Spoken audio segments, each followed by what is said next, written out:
தல்பியா லிதா அல்லாஹி நிதா அல்லாஹி சுபஹானஹு வ தஆலா. ஹஜ்ஜிக்காக உம்ராவுக்காக லப்பைக் அல்லாஹும்ம லப்பைக் என்று சொல்லக்கூடிய தல்பியா என்பது அல்லாஹுடைய அழைப்புக்கு நாம் பதில் சொல்கின்றோம். தல்பியா என்று சொன்னால் லப்பைக் இதோ வந்துவிட்டோம் இதோ வந்துவிட்டோம்னு சொல்கிறோம். யார் கூப்பிட்டு தான் நீங்கள் வரீங்க? யார் உங்களை கூப்பிட்டா? எஹ்ராம் அணிஞ்சிக்கிட்டு மையத்துடைய உடையை அணிஞ்சிக்கிட்டு லப்பைக் இதோ ஆஜராகிவிட்டோம் இதோ ஆஜராகிவிட்டோம்னா யாராவது கூப்பிட்டா தான் இந்த வந்துட்டோன்னு சொல்கிறோம். யார் உங்களை கூப்பிட்டா எதனால் நீங்கள் வந்துட்டேன்னு சொல்கிறீங்க அப்படின்னு நமக்கு ஒரு கேள்வி வருதில்ல. அப்போ எதுக்காக நம்ம இதோ வந்துட்டோம் யா அல்லாஹ்? அப்போ அந்த தல்பியா என்பது நிதா அல்லாஹி சுபஹானஹு வ தஆலா, அல்லாஹுடைய அழைப்புக்கு தான் நம்ம என்ன செய்கிறோம்? ஆஜராகிவிட்டோம்னு சொல்கிறோம். யகூலு கூறுகிறார்கள் இப்னு அப்பாஸ் ரலியல்லாஹு அன்ஹுமா, இப்னு அப்பாஸ் ரலியல்லாஹு அன்ஹுமா அவர்கள் கூறுகிறார்கள், லமா ஃபரிக இப்ராஹீம், இப்ராஹீம் அலைஹிஸ்ஸலாம் அவர்கள் மின் பனா அல் பைத்தி, காபத்துல்லாவை கட்டி முடித்ததற்கு பிறகு கீழே அவர்கள் கூறினார்கள், லஹு உதின ஃபின்னாஸ், அதாவது அல்லாஹு தஆலா அவர்களை பார்த்து சொன்னால் காபத்துல்லாவை கட்டி முடித்த உடனே மக்களை அலையுங்கள் இப்ராஹீமே, அதான் சொல்லுங்கள்.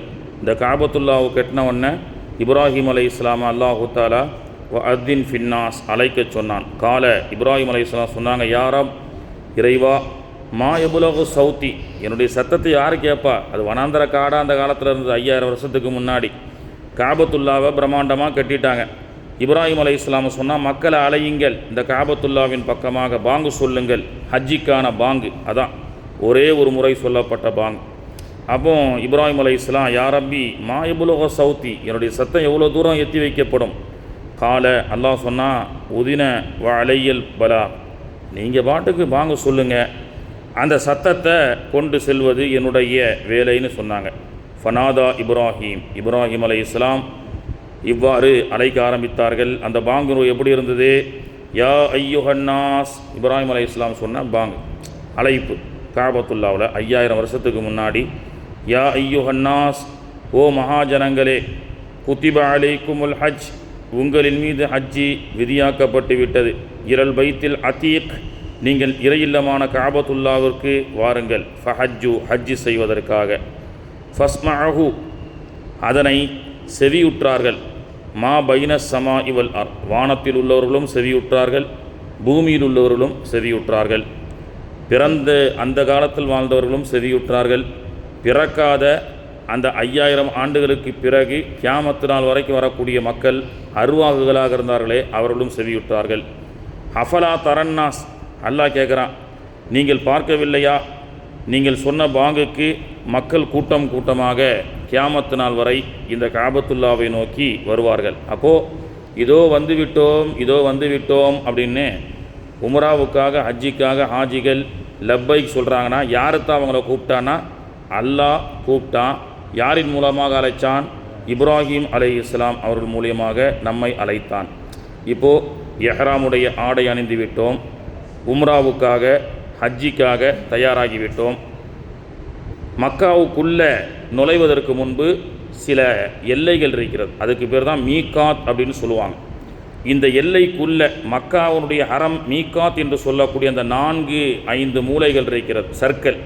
அந்த சர்க்குளுக்குள்ளே உலகத்திலிருந்து யார் உள்ளே போனாலும், ஹஜ்ஜிக்காக உம்ராவுக்காக உள்ளே போனாலும் என்ன செய்யணும்?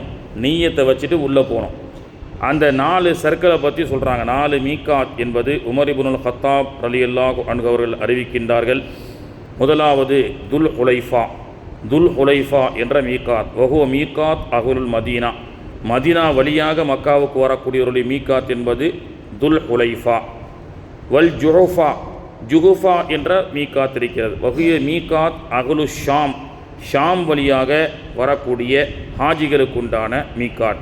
இதுதான் படா உம்ரான்னு சொல்லுவாங்க. தாயிஃப்லேருந்து வரக்கூடியவங்க ஜுஹுஃபாவில் 4 உம்ராவுக்கு செல்லக்கூடிய முஅத்தமிரீன்களை இந்த எல்லா எல்லைகளையும் காட்டுவாங்க. அதில் ஜுஹுஃபா என்ற ஒரு எல்லை இருக்கிறது, ஷாம் வழியாக மக்காவுக்கு வரக்கூடிய எல்லை.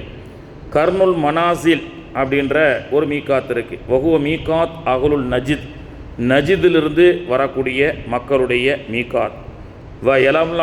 லம்லம் அப்படின்ற இடம் தான் நம்ம இந்தியாவிலிருந்து பாகிஸ்தான்லேருந்து நம்முடைய நாட்டிலிருந்து ஃப்ளைட்டு ஜித்தாவுக்கு செல்வதற்கு முன்பு எலம்லம் அப்படின்ற இடத்த தாண்டி போகிறது காரணத்தினால்தான் நம்ம எல்லையை வந்து உள்ள ஃப்ளைட்லேயே அதை அடைஞ்சிற காரணத்தினால்தான் இங்கேயே என்ன செய்கிறோம், எஹ்ராமை அணிஞ்சிட்டு போகக்கூடிய வழியில் எலம்லம்னு அந்த மேப்பில் ஃப்ளைட்டில் வரும் பொழுதே என்ன செய்வாங்க, நீயத்தை வச்சிடணும்.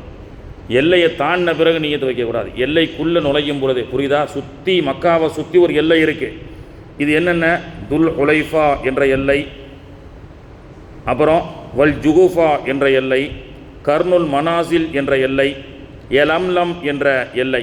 இந்த எலம்லம் என்ற எல்லை தான் இங்கிருந்து நாம் வந்து செல்லக்கூடிய மக்கள் ஜித்தாவுடைய ஏர்போர்ட் இறங்குறதுக்கு முன்னாடி எலம்லமாக கிராஸ் பண்ணிடுறோம். அதனால தான் என்ன செய்கிறோம், இங்கேயே எஹ்ராம் அணிஞ்சிட்டு எலம்லம் என்ற இடம் வரும் பொழுது மேப்பில் பார்க்கும் பொழுது ஃப்ளைட்டில் நமக்கு என்ன சொல்லி கொடுக்குறாங்க, அல்லாஹும்ம இன்னி உரீதுல் உம்ரத, இறைவா நான் உம்ரா செய்ய நாடுகிறேன், ஃபயஸ்ஸிருஹாலி என்னுடைய உம்ராவை நீ லேசாக்குவாயாக, ஃபதகப்பல்ஹா மின்னி.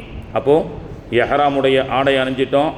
ஆடையை அணிந்த உடனே லப்பைக் அல்லாஹும்ம லப்பைக், இதோ வந்துவிட்டோம் என்று தல்பியா முழங்குவது.